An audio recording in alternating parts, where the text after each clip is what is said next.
All right, so this is our football player upper body workout. It is our second upper body workout of the week. So on Monday, they came in and lifted really heavy, and now it's Thursday, and they are lifting much, much lighter and doing higher volume stuff. So their first exercise was dumbbell bench. You can see this guy right here. This is not what we want, that kind of halfway range of motion.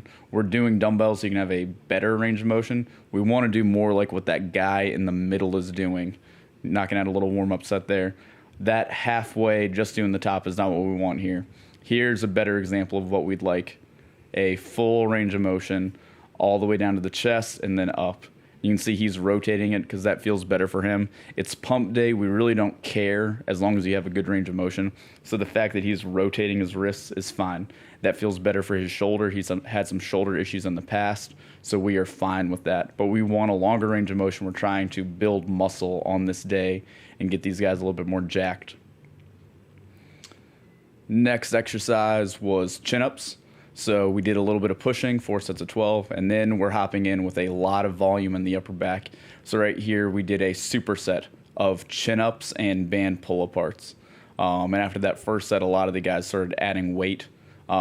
Big range of motion, not a lot of kipping, not a lot of like hip motion, trying to keep the motion in the back and biceps, make that the primary target there.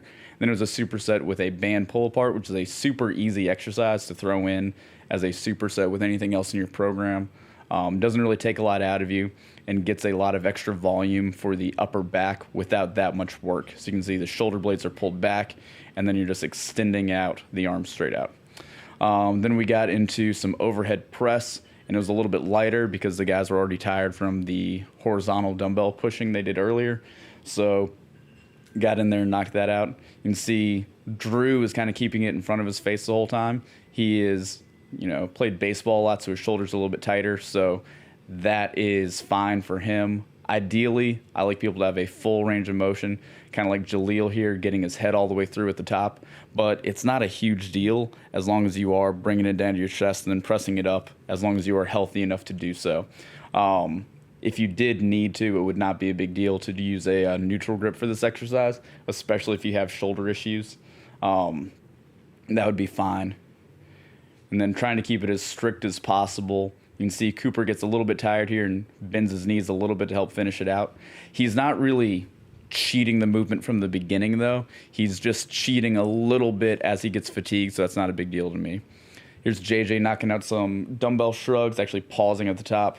And then Cooper coming in here, not really holding it at the top at all. That's not what we want to see. We want something more like what Drew's doing here, where there's a little bit more of a pause at the top and lowering down slowly, not just like a piston up and down. But Cooper made it up for it on the curls, getting a nice full range of motion. You can see his triceps flex a little bit at the bottom because he's all the way out, and he's keeping his elbows in pretty tight as he does that curl.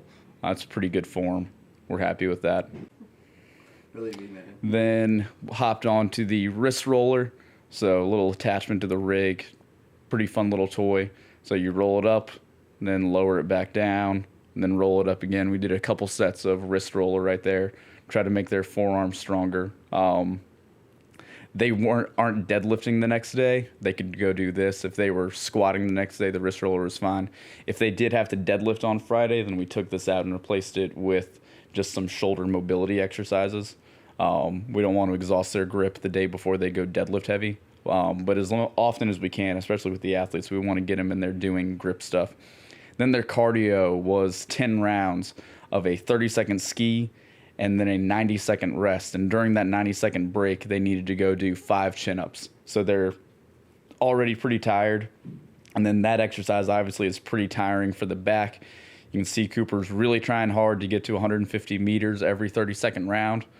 And he will pay for that effort on the chin-ups in a second, because the chin-ups get much, much harder even just doing 5 after tying yourself out on the ski. You see Zan hopping up there, not having much trouble, and Cooper is exhausted, and he's really going to struggle with the 5 chin-ups.